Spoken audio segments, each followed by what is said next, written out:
Bienvenidos Alberto Pérez y Margarita Trin. Muchos tienen una larga trayectoria académica dedicada a la arquitectura escolar y también una vasta experiencia en la consultoría, la dirección de proyectos y obras, como enseguida vamos a contar. La voy a presentar a Margarita Trin, arquitecta, magíster en desarrollo sustentable de la Universidad de Lanús, es profesora de proyecto arquitectónico en la Facultad de Arquitectura, Diseño y Urbanismo en la Universidad Nacional del Litoral y dirige la carrera de posgrado, especialización en proyecto, planificación y gestión de arquitectura para la educación de la misma universidad. Como socia fundadora del estudio Cabrera Trin en Paraná, Entre Ríos, proyectos y obras que han merecido reconocimientos nacionales e internacionales y han sido publicadas en revistas nacionales y extranjeras. Además, por la cual la conocemos varios de los que estamos aquí, ha trabajado en la Dirección de Infraestructura del Ministerio de Educación de la Nación como coordinadora del programa 700 Escuelas entre 2005 y 2010. Y ha dirigido proyectos de investigación interdisciplinarios sobre la arquitectura escolar, ha dirigido cursos y conferencias en universidades argentinas y extranjeras. Así que, bueno, le vamos a dar la palabra a Margarita. Después Flavia va a presentar, después de que hable Margarita, Flavia va a presentar a Alberto, y después de la conferencia de Alberto, la idea es que si quieren ir poniendo preguntas en el chat, las vamos a ir recuperando después para abrir un espacio de diálogo. Así que le damos la palabra a Margarita para su presentación. Bueno, en primer lugar, les agradezco la invitación a la Fundación CIPAC, al Grupo Arquitectura Educa y en las personas de Silvina Quinteros y Flavia Rinaldi, quienes han tenido la deferencia de invitarme a este encuentro junto con Alberto. Así que bueno, muchísimas gracias. Un placer para mí estar aquí. Creo que justamente un poco las palabras que decía Silvina, creo que esta necesidad de pensar el tema de la arquitectura educativa en un enclave interdisciplinar se torna cada vez más necesaria, se hace cada vez más necesaria, y creo que configura un territorio que no es una amalgama, sino que por el contrario, en el que cada disciplina se acerca o forma parte de ese territorio de su propia especificidad, y es un territorio abierto a otras interlocuciones. En la medida que tenga esa apertura, entiendo que es un territorio que puede ir creciendo y cargándose de complejidad y de espesor conceptual.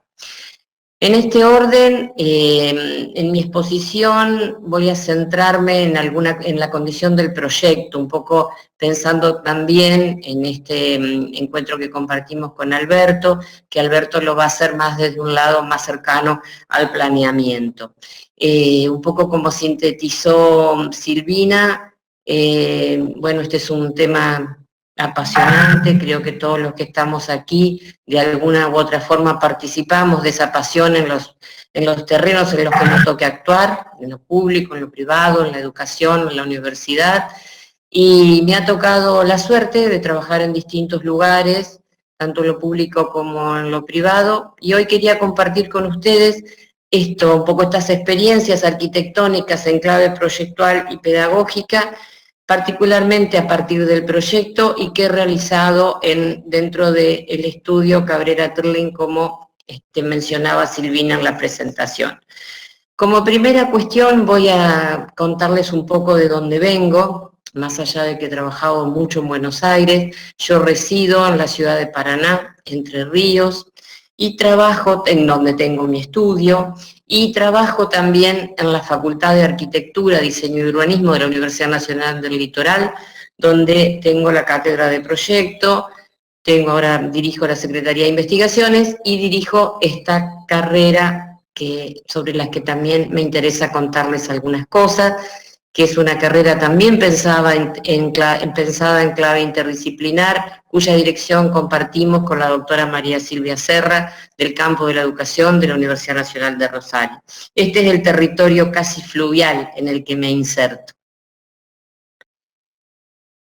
En principio, y un poco como para dar lugar luego a algún tránsito rápido por algunos de estos proyectos que creo que pueden ameritar algunas posteriores charlas, debates, conversaciones, porque son algunos puntos que están aquí presentes, pero que podemos encontrar en muchos otros tipos de proyectos y que también irradian de alguna manera hacia el planeamiento y hacia la gestión. Estas son hallazgos, huellas, pensamientos dibujados, entendiendo que hay una fuerte analogía en esta tarea de proyectar y en la tarea de educar. En ambos hay una condición de anticipación. El proyecto se anticipa a un futuro que aún no existe y la educación también lo hace. Y en eso encontraba una analogía que me parecía que podía despertarnos algunas puntas para volver a pensar. En cuanto a algunos puntos que creo que van a atravesar un poco esto que quiero compartir con ustedes y que me parece bueno, sin que sea enunciar, sin que esto sea una lista exhaustiva y cerrada, nada que ver, sino que por el contrario es algunas cosas que me parecen medulares en esto, pero que de ninguna manera es una lista cerrada. Está una construcción colaborativa y colectiva del programa. La necesidad de entender el espacio público educativo como una continuidad del espacio público urbano.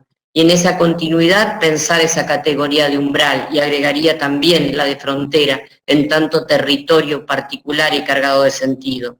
La idea de territorios escolares, la arquitectura y experiencia, la multisensorialidad, los edificios educativos como equipamientos públicos que necesariamente hacen ciudad, y la arquitectura educativa como lugar de lo común.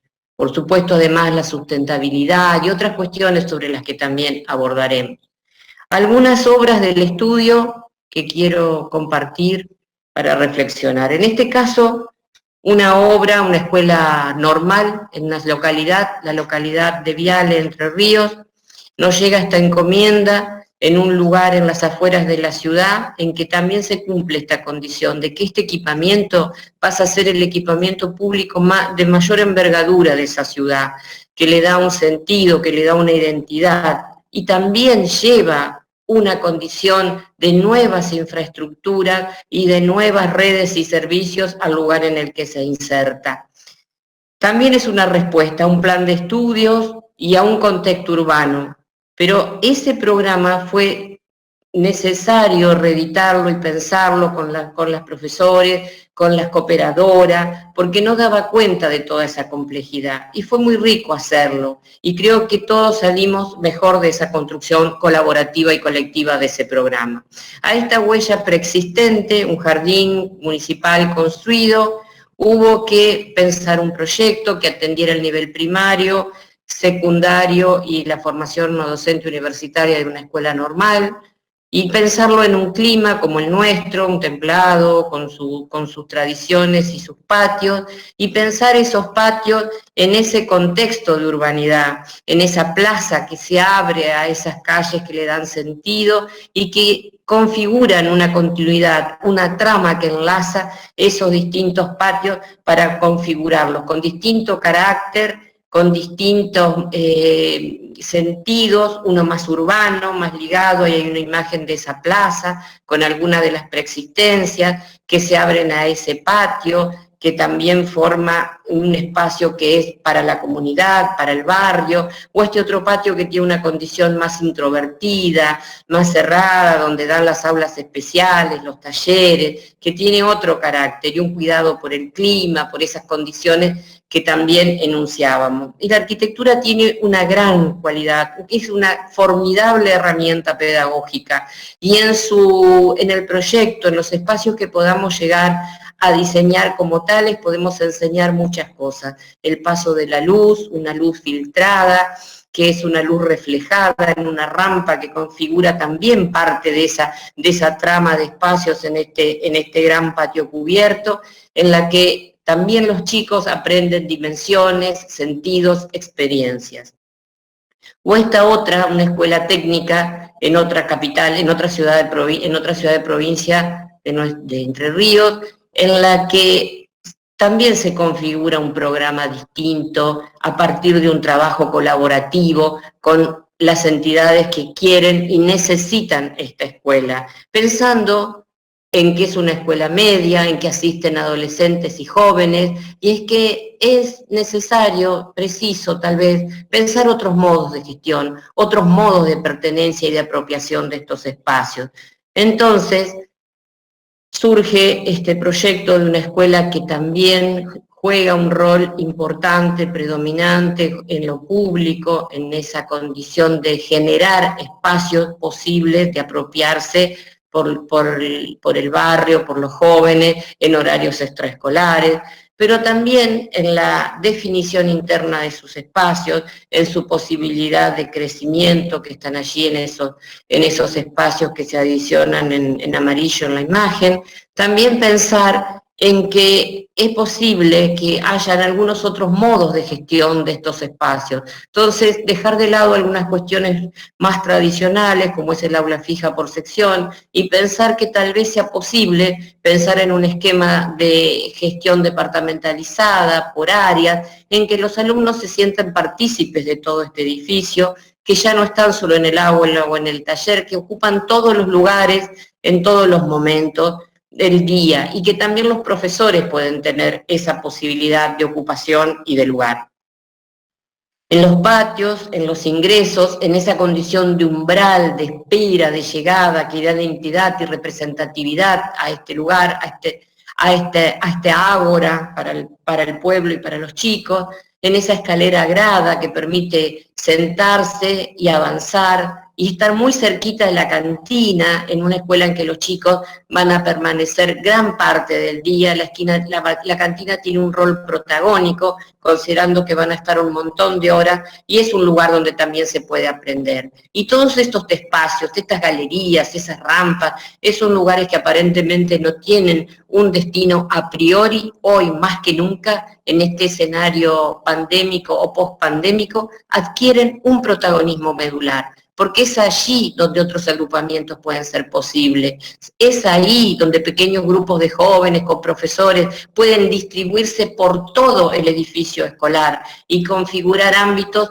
de enseñanza y aprendizaje diversos con equipamientos, mobiliarios, sentidos, sensaciones diferentes.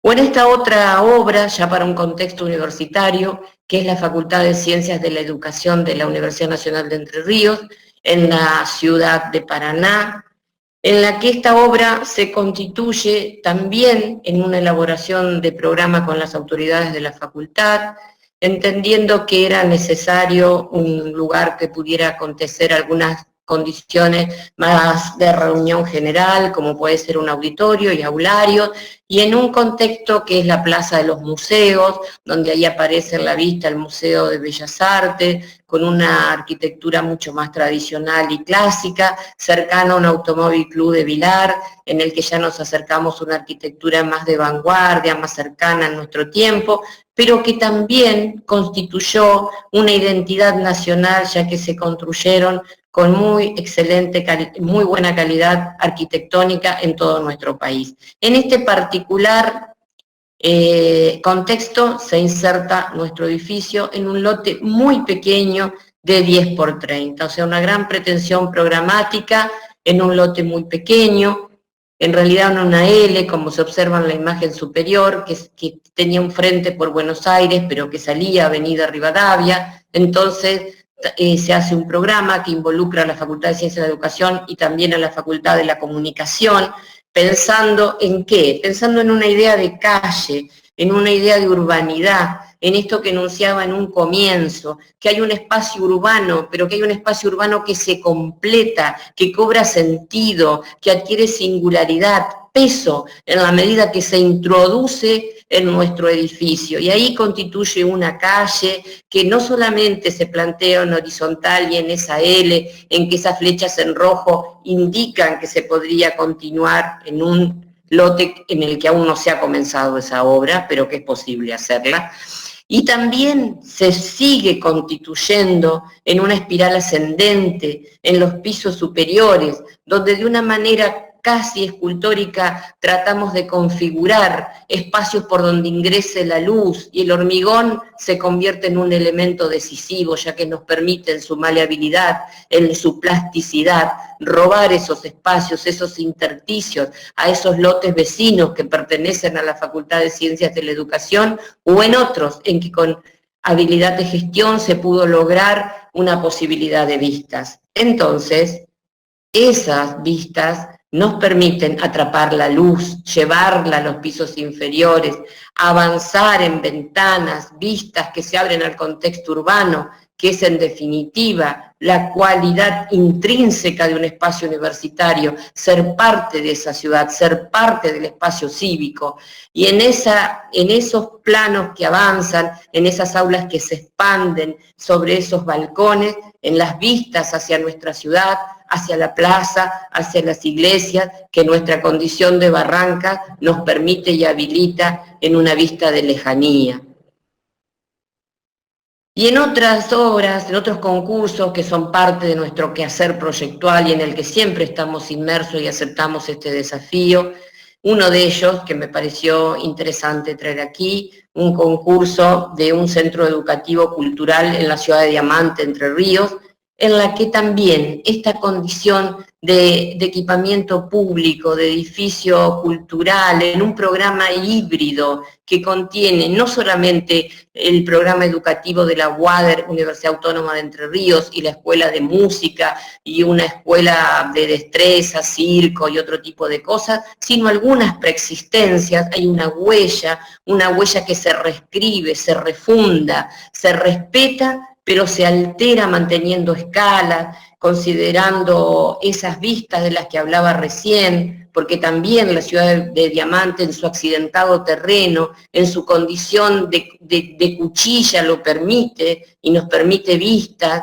y entonces generosamente este edificio destina gran parte de su territorio a una plaza, que es continuidad de la calle, y entonces también allí hay una celebración, hay un ágora, hay una posibilidad de encuentro de distintos actores que hacen de esa condición una condición básica, sustantiva, estructurante de lo que significa un espacio cultural educativo. Hay una idea de cómo podría eso irse construyendo, ir avanzando, ir definiéndose en su configuración, en una posible etapabilidad de obra, algunos dibujos, siempre explorando, inventando, indagando. Hay algo como de esa curiosidad en la formulación de cada uno de ellos. Y esta idea de patio resignificada en cada uno de estos proyectos.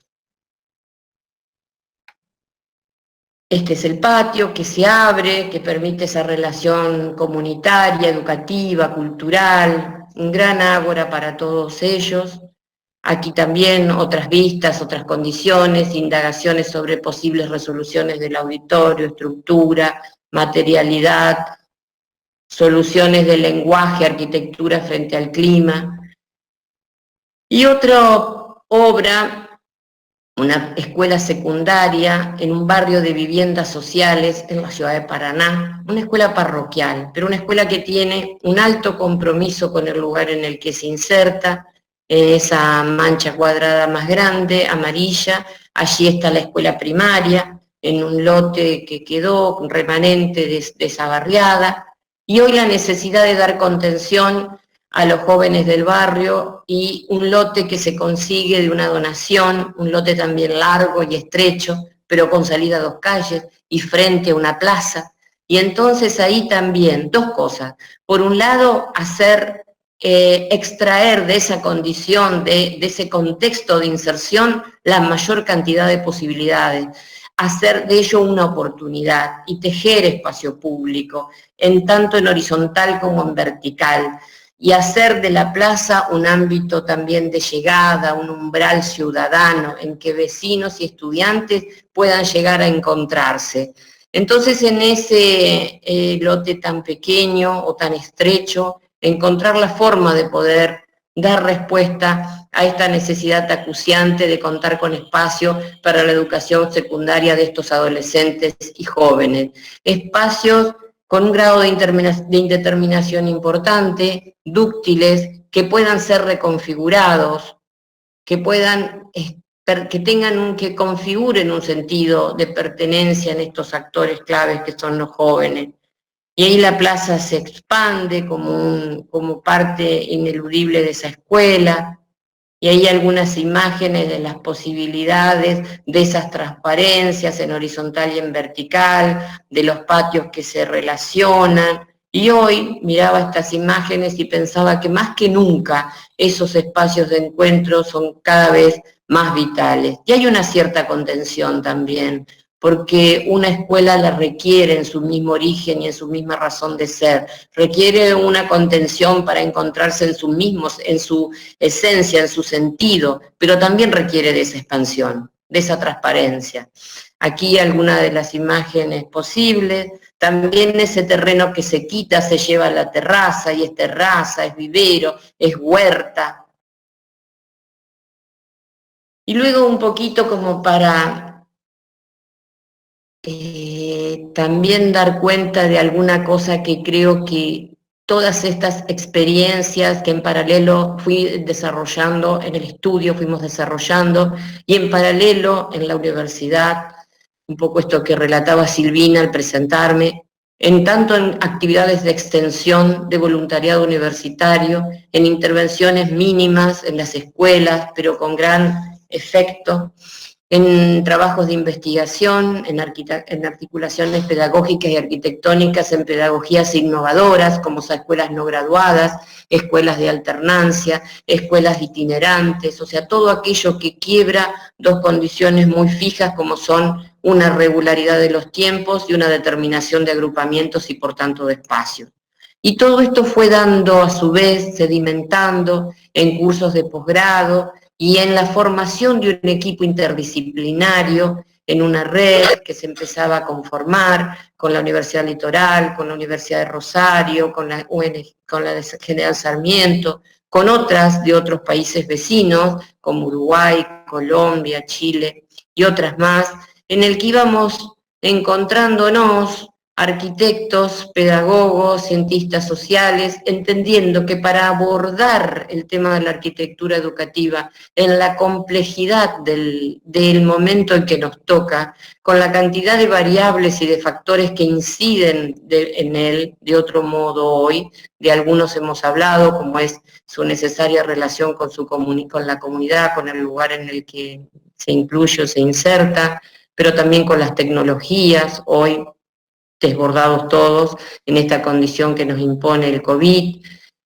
con la heterogeneidad de los grupos, con la heterogeneidad de los alumnos y también con esa diversidad de pedagogías a las que necesariamente la arquitectura debe intentar traducir.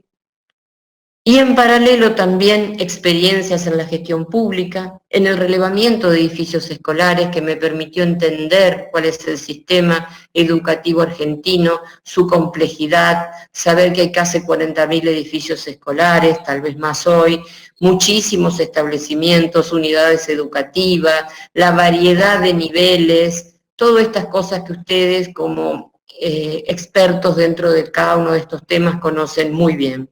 Entender la clave, lo que significa el peso de un dato, cuando se lo sistematiza, cuando de eso surge un indicador, y que ese indicador no es neutral, sino que tiene un peso en la medida y cómo lo determino. Y también, por supuesto, el Programa Nacional 700 Escuelas, que abarcó desde Ushuaia, La Quiaca, de Mendoza a Buenos Aires, todos sus territorios, todas sus geografías, desde las más áridas hasta las más tropicales, desde los pueblos más pequeños hasta las ciudades más pobladas. Eso creo que me permitió un riquísimo conocimiento de nuestro país, de la diversidad y la riqueza de los distintos equipos de profesionales que están hoy presentes en cada una de nuestras provincias, de sus tradiciones diversas, de sus herencias arquitectónicas y educativas diferentes, y por eso también ricas. Y también nos mostró, una vez más, la necesidad de abordar este tema en clave interdisciplinar. Con todo eso fue surgiendo la necesidad y la posibilidad, a partir de la Universidad Nacional del Litoral como sede, pero con todos estos actores, de pensar una carrera de posgrado, que es la especialización en proyecto, planificación y gestión de arquitecturas para la educación, que tuvimos la suerte de que en la BIAR, en la Bienal de Arquitectura Argentina del 2018, fuera seleccionada dentro de las prácticas académicas dentro de más de 600 propuestas de posgrado presentadas. Hoy, dos cohortes ya realizadas, con un alto número de egresados, con arquitectos y también pedagogos egresados, y hoy en una modalidad virtual por dos razones. Un poco por la necesariedad, por lo necesario en este contexto, y también por la cantidad de inscriptos que teníamos de otras provincias y de otros países que encontraron en esta posibilidad de la distancia una alternativa para cursar la carrera. De hecho, el seminario de Alberto, del que él contará, tuvimos alumnos de muchísimos países, incluso de Estados Unidos. Y algunos trabajos que traje solamente para volver a pensar estas cosas, ¿no? Por ejemplo, en la Universidad Nacional de Rosario, donde se inserta en el barrio de la Siberia, como le dicen, y un programa, un híbrido, una escuela secundaria formal y no formal, entendiendo que esas barreras también debemos repensarlas, como llama este encuentro de hoy, ¿no? Repensando experiencias. Bueno, también hay que repensar algunos límites, algunas barreras, algunas cuestiones que se nos aparecen como naturalizadas, como inquebrantables. Ahí creemos que es donde hay que poner el acento. Entonces esto conforma un edificio que va pasando por diversas manzanas, que tiene una oferta que es para los chicos que hacen la secundaria, pero también para todos los que asisten a la ciudad universitaria de la UNR y también para los del barrio. O esta otra, que es un equipamiento para esa condición de paisaje de naturaleza fluvial en la que se encuentra nuestra facultad, con recurrentes inundaciones. Entonces, aquí una escuela que servirá como escuela, pero también como refugio, atendiendo a esa condición que hace a nuestra geografía y a nuestro clima. O esto otro, que es un módulo escolar, es un módulo rural flexible para nuestra inmensa geografía llena de pueblos y entornos rurales, pero que no solamente es privativa de las provincias de Santa Fe y Entre Ríos, sino que podemos hacerla extensiva a todo nuestro país y seguramente a muchísimas regiones de América donde lo rural tiene un gran peso. Y aquí, como para ir cerrando y abriendo el lugar a otras preguntas que quieran hacerme, quise cerrar de la mano de un poeta, de Roberto Juarros, que llama a desbautizar el mundo, sacrificar el nombre de las cosas para ganar su presencia.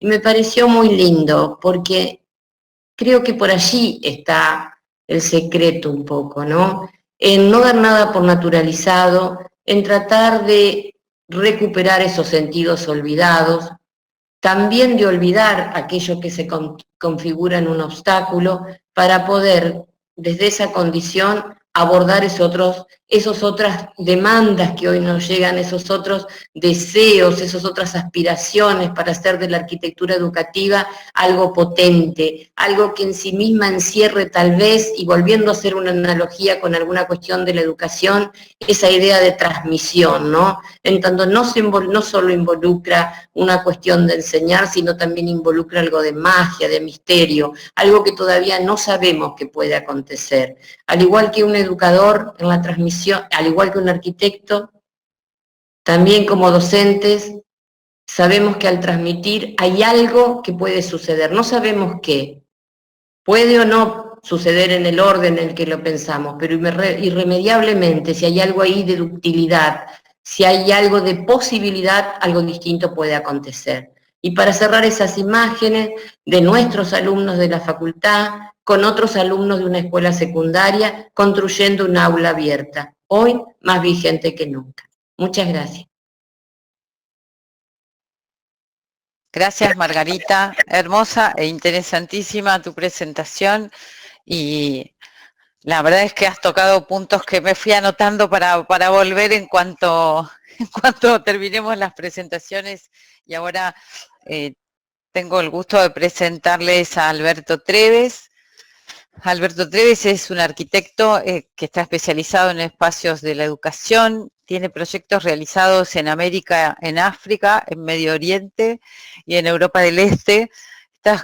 Lo cuento y lo digo casi con alegría, porque pienso en la extensión de su hacer y todo lo que uno puede transmitir a partir de estos aprendizajes.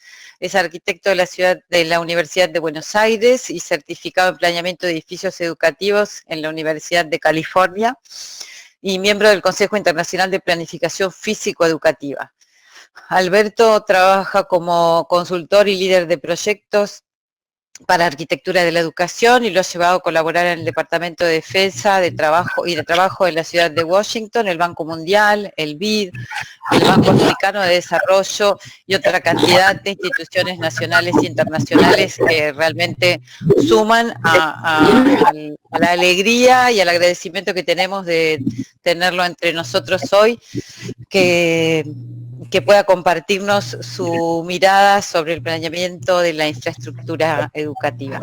Alberto, muy bienvenido y nuevamente gracias. Te damos la palabra. Primero que todo, gracias por invitarme. Estoy a sus órdenes. Esto suena como el comienzo de algo muy interesante. Yo estoy seguro que ustedes han trabajado mucho para llegar a este punto, pero siempre hay una inflexión, ¿verdad? Y a partir de esa inflexión siempre se puede dar un paso más grande para adelante. En tu presentación, Margarita, muchas gracias. Y que no solamente al final, sino a través de toda la presentación había mucha poesía y mucho cariño puesto en el trabajo. Yo debo decir que mi presentación no va a ser poética, mi presentación va a ser más prosaica. Y la visión de una oficina de infraestructura es una visión de enfrentarse con dificultades todos los días. Y después me gradué, me recibí de arquitecto y seguí trabajando con ellos por 5 años más. Y también siempre aprendiendo a esa visión de los edificios en una forma conjunta, es decir, no ver el edificio individualmente, sino ver 10, 20, 30 o 100 edificios al mismo tiempo. Y ahí el compromiso, la dedicación y el esfuerzo tiene que estar concentrado en tratar de que esos 10, 20, 30, 50 o 100 edificios estén realizados de la manera más correcta posible. Así que yo voy a hablar más que todo de infraestructura educativa, no tanto de arquitectura para la educación, que son temas complementarios, pero yo voy a hablar de infraestructura, así como los hoteles son infraestructura para el turismo, las carreteras son infraestructura para el comercio, las oficinas postales son infraestructura para la comunicación o las cartas, en fin, hay muchas actividades humanas que requieren una infraestructura para que esa actividad humana pueda realizarse, y la manera que yo enfoqué mi carrera y yo enfoqué mi desarrollo profesional fue pensando en esa multiplicidad de desafíos. Así que, Flavia, si quieres pasar a la siguiente.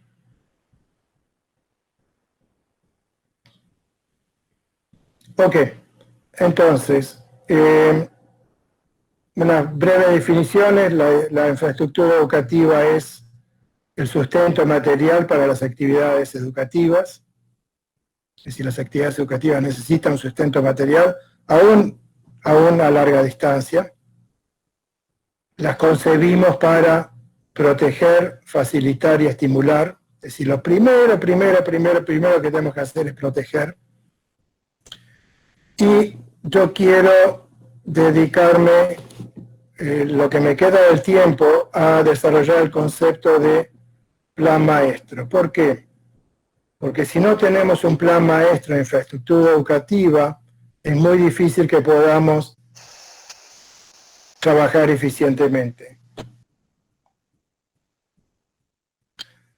Ok, y esto es una tarea bastante ambiciosa, sumamente ambiciosa, pero si no lo hacemos, no lo hacemos y vamos a lamentarnos por no haberlo hecho.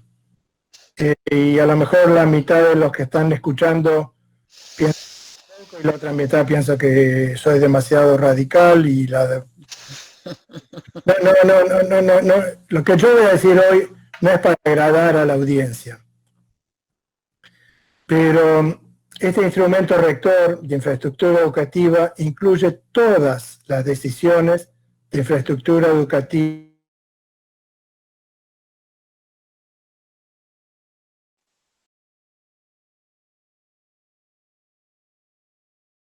planes maestros. Tenemos que tener un plan maestro que abarca todas las jurisdicciones, incluso la regulación de la actividad privada. La información sobre la infraestructura educativa tiene que estar centralizada en una base de datos única, accesible a todas las partes interesadas. Accesible a todas las partes interesadas. Todos proveen información, todos pueden acceder a la información. Y este tema es uno de los más importantes. El presupuesto anual es el agregado de los presupuestos de todas las jurisdicciones involucradas y el sector privado. Es decir, tenemos que empezar a agregar los presupuestos para poder planificar en forma conjunta. Y el sector privado tiene un rol muy importante porque hay muchas cosas, hay mucho dinero que el sector privado puede adelantar para la ejecución de obras claves. Dinero, no influencia, dinero. Ok, la próxima.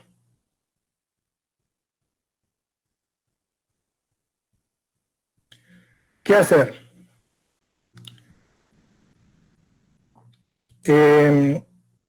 La relación vivienda-necesidad del sector educativo, dinámica profesional y matrícula. Tenemos que saber cuál es la dinámica de la población. Tenemos que saber hacia dónde va la población, cuáles son las áreas que están pobladas en este momento y van a estar pobladas en los años a venir. Y tenemos que saber qué tan estable es esa población, si va creciendo, decreciendo, si es estable. En fin, tenemos que hacer un muy buen estudio de la relación vivienda-necesidad del sector educativo. Tenemos que analizar las distintas formas de aprendizaje. Ese tema se venía hablando hace más de 20 años. Todos aprendemos de forma distinta y todos tenemos el derecho de ser enseñados de una manera que nosotros podemos verdaderamente aprovechar lo que estamos aprendiendo. Tenemos que hacer un uso inteligente de la tecnología educativa, pero tiene que haber una política de tecnología educativa. Tenemos que complementar la actividad de los maestros tan dedicados y tan profesionales con tecnología educativa que los ayude a los maestros a pasar su mensaje. Y tenemos que seguir explorando las posibilidades de la educación a distancia, que obviamente ahora está muy relevante, pero aún así, en zonas rurales, educación a distancia siempre es una posibilidad atractiva. Y no olvidarnos de las escuelas con internado. No hay por qué pensar que la escuela con internado es una cárcel o es un lugar indeseable donde podemos mandar a nuestros hijos. Todo lo contrario. Es un lugar donde se van a formar, donde van a estudiar, donde van a socializar con otros muchachos. A nivel secundario estoy hablando. Tenemos que trabajar sobre programas arquitectónicos y tipologías de proyectos. Para inicial, para primaria, para secundaria, urbana, rural, entre medianeras, en altura, niveles mixtos. Es decir, tenemos que tener una gama de tipologías de proyectos a las cuales podemos recurrir eventualmente si tenemos la oportunidad de trabajar con esa tipología. Pero por lo menos tener puntos de referencia a los cuales podemos recurrir en el momento de enfrentar un proyecto particular. Y tenemos que tener un banco de terrenos disponibles y a obtener. Es decir, en esa base de datos de la cual hablaba hace un ratito, un tema importante es un banco de terrenos disponibles, que no que mañana hace falta una escuela, pero el primer paso es salir a buscar el terreno que lleva 3 años, a veces lleva simplemente la obtención de un terreno. No, los terrenos tienen que estar disponibles en el momento que son necesarios. Ok, pasar a la próxima, por favor. ¿Cuánto? La primera pregunta era ¿qué? Ahora viene la pregunta ¿cuánto? Tenemos que determinar un déficit cuantitativo. Es decir, no sabemos, hoy en día no sabemos qué población en edad escolar está fuera del sistema por falta de cobertura o por deserción. Tenemos que tener una visión global a nivel nacional de qué población en edad escolar está fuera del sistema. Tenemos que determinar un déficit cualitativo. Matrícula mal atendida por condiciones de hacinamiento, insuficiencia programática, malas condiciones edilicias, malas condiciones sociales o malas condiciones ambientales. De nuevo, tener una visión global de lo que está pasando en el país con respecto al posible déficit cualitativo. Cuando me refiero a insuficiencia programática, me refiero a que, especialmente esto sucede, bueno, sucede en todos los niveles, pero sucede mucho en la escuela secundaria, que lo único que tenemos son aulas y usos múltiples y es todo lo que tenemos. Pero el currículum dice que tenemos que hacer física y química y biología y no tenemos el espacio necesario para hacerlo. Tenemos que tener un déficit agregado de todas esas necesidades de forma cualitativa. Y transformar estas situaciones deficitarias en plazas necesarias, en las plazas necesarias expresadas en metros cuadrados y expresadas en dólares o pesos o lo que sea, en obras nuevas, ampliaciones, renovaciones, obras menores y mantenimiento. Mantenimiento tiene que estar siempre presente en los proyectos a realizar.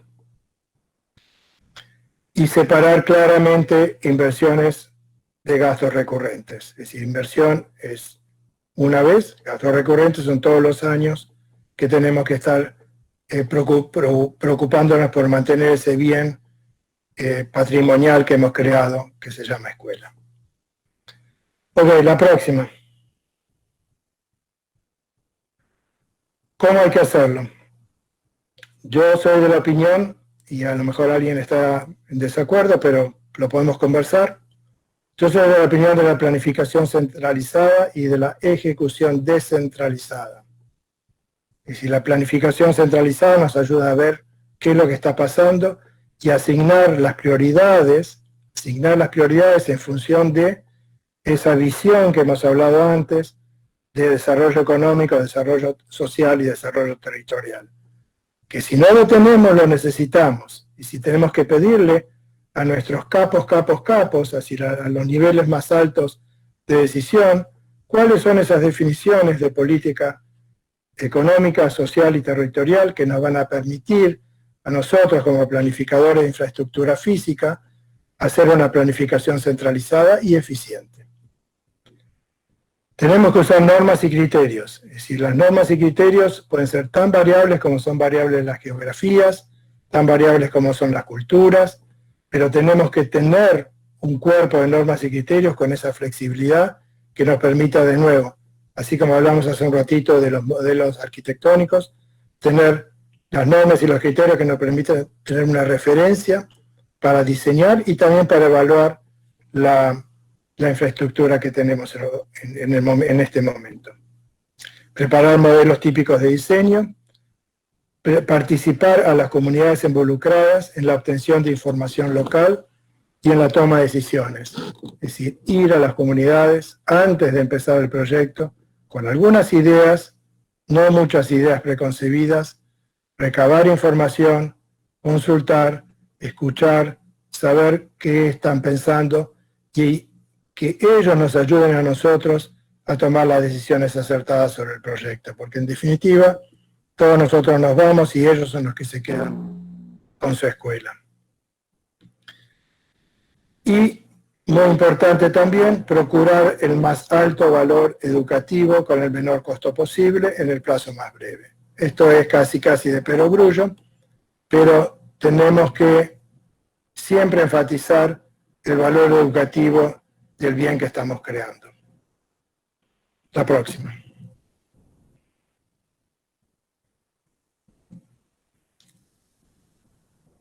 ¿Dónde? Hay libros enteros escritos sobre esto. Yo quiero sintetizarlo mucho en que los terrenos tienen que ser aptos para la función y que requerir las condiciones o las acciones mínimas de mitigación. Esto se puede desarrollar, cada uno de estos puntos se puede desarrollar con mucha profundidad, pero el concepto es que el terreno tiene que ser apto para la función. Ubicar la escuela en el epicentro de la demanda, con accesos peatonales seguros. Queda súper claro, es decir, lamentablemente muchos de los terrenos disponibles están en la periferia, muchos de los terrenos disponibles están en lugares inundables, o están en lugares donde hay quema de basura, en fin.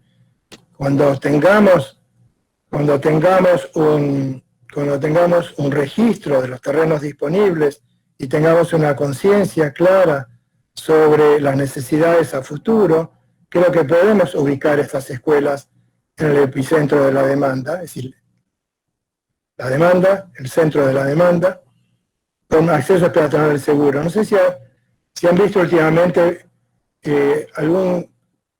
un estudio en la ciudad de París.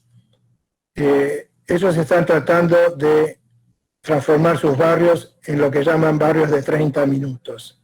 Es decir, que todas las actividades urbanas, cada uno de los que viven en esa ciudad, puedan hacerlo en 30 minutos. Puede ir a la escuela en 30 minutos, puede ir al cine en 30 minutos, puede ir a un restaurante en minutos y preferentemente caminando esos 30 minutos. No es una utopía, es decir, hay que planificarlo, hay que buscar la manera de hacerlo. Volvemos al tema de dónde, en áreas donde existan servicios de agua, drenaje. 2 veces puse agua. Agua, no sé por qué puse agua 2 veces. Agua, drenaje, electricidad, internet, etc.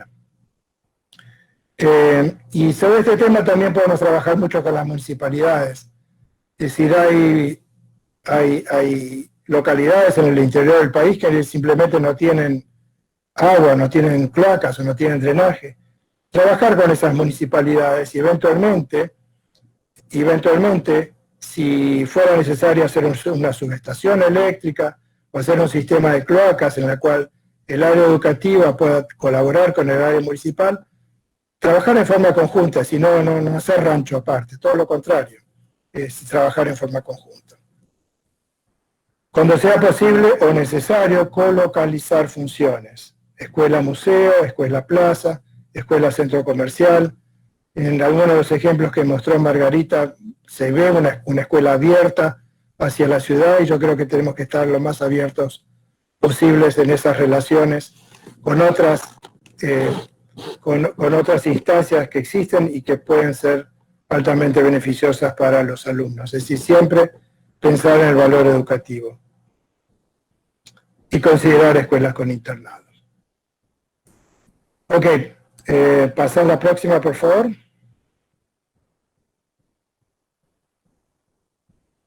¿Cuándo?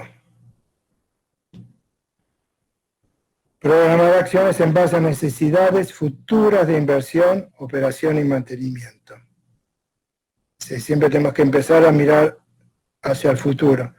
Y el futuro no es el año próximo, el futuro no es el presupuesto del año próximo. Es decir, nosotros sabemos que la mayoría de los presupuestos de las oficinas de arquitectura educacional de la nación y de provincias y de universidades se hace en función del presupuesto del año próximo. No, tenemos que programar verdaderamente inversiones futuras. Y acá lo pongo.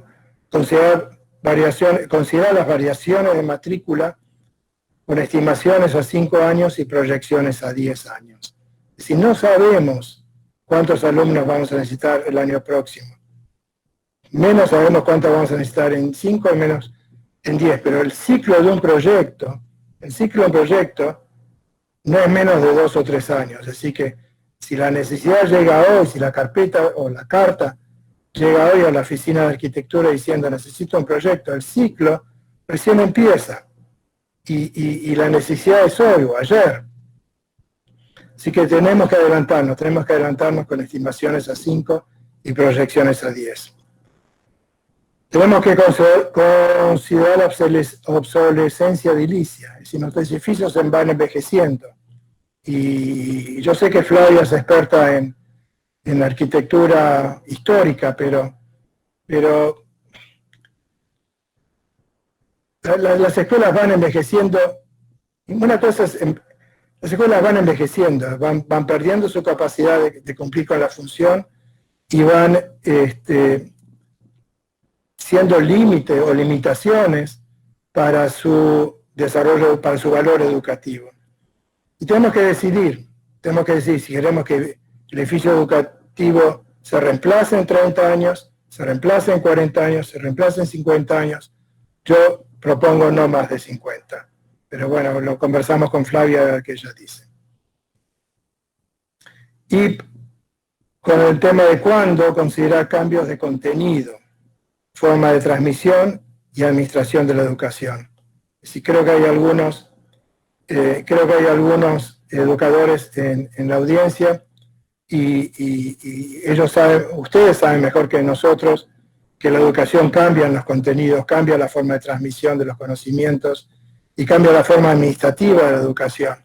Y esa revisión no la podemos estar haciendo cada semana, pero sí tenemos que fijarnos periodos de 5 o de 10 años, o de 5 años, de 3 o de 5 años, o lo que ustedes decidan, para hacer esas revisiones y en función de eso ajustar nuestros programas arquitectónicos y nuestros modelos de diseño. Bueno. ¿Quién le pone el cascabel al gato, verdad? Pasar a la próxima.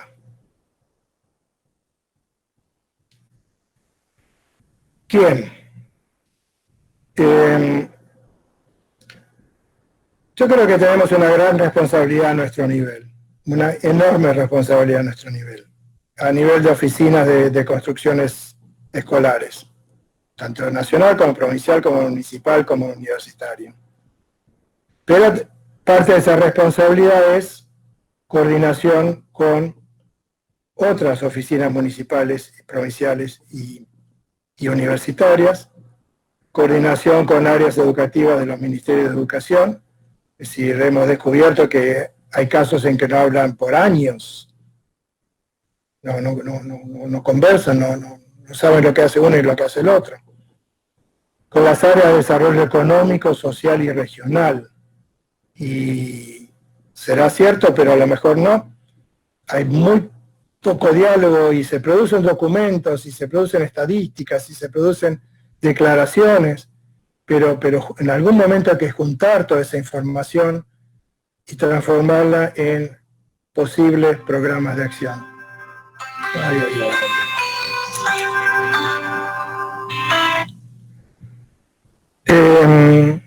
Y también hay que coordinar con nuestros ministerios de Economía y nuestros ministerios de Finanzas. Es decir, la vieja historia de que faltan recursos la conocemos, pero no porque faltan recursos tenemos que frenar nuestros proyectos. Y cuando nosotros los arquitectos y ingenieros que trabajamos en esto, llevamos a nuestros ministerios de Economía y a nuestros ministerios de Finanzas una propuesta bien estructurada, bien clara, con resultados perfectamente establecidos, nos van a escuchar, y ellos saben qué importancia es la educación. Ellos también son padres, ellos también son madres, y saben la importancia de la educación, y saben la importancia de la educación para el desarrollo económico, social y territorial. Y lo mismo con el Congreso, es decir, tenemos que tener una clarísima conexión con el Congreso, diputados y senadores, que son los que van a permitir la aprobación de los presupuestos para que podamos desarrollar estos planes.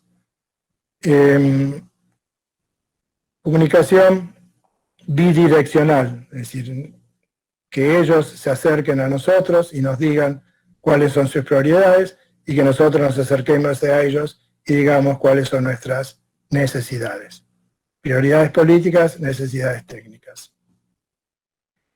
Y por último, el sector privado con y sin fines de lucro, es decir, hay muy buenas experiencias en trabajos conjuntos con el sector privado que ayuda a financiar proyectos que de otra manera no se pudieran financiar, y la tarea de las organizaciones sin fines de lucro como la Fundación CIPAC y otras organizaciones que también pueden tener una voz muy fuerte y bien fundamentada para llevar adelante este programa.